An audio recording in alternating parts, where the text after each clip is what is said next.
করার জন্য আরেকটি বিষয় আমি যেটা আপনাদের সামনে তুলে ধরার চেষ্টা করছি, হোমগার্ড এবং এসপিও।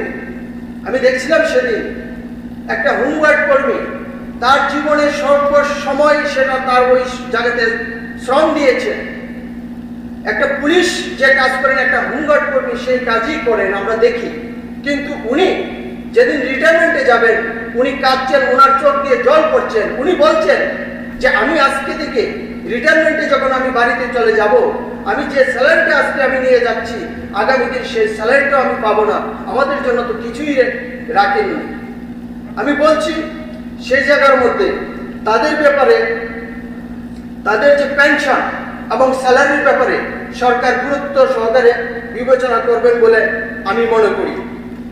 করার জন্য আরেকটি বিষয় আমি যেটা আপনাদের সামনে তুলে ধরার চেষ্টা করছি, হোমগার্ড এবং এসপিও। আমি দেখছিলাম সেদিন একটা হোমগার্ড কর্মী তার জীবনের স্বল্প সময় সেটা তার ওই জায়গাতে শ্রম দিয়েছে।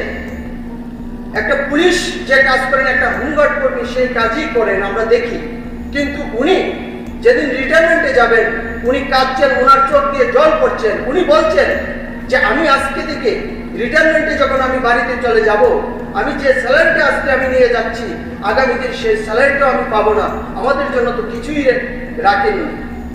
আমি বলছি সেই জায়গার মধ্যে তাদের ব্যাপারে, তাদের যে পেনশন এবং স্যালারির ব্যাপারে সরকার গুরুত্ব সহকারে বিবেচনা করবেন বলে আমি মনে করি।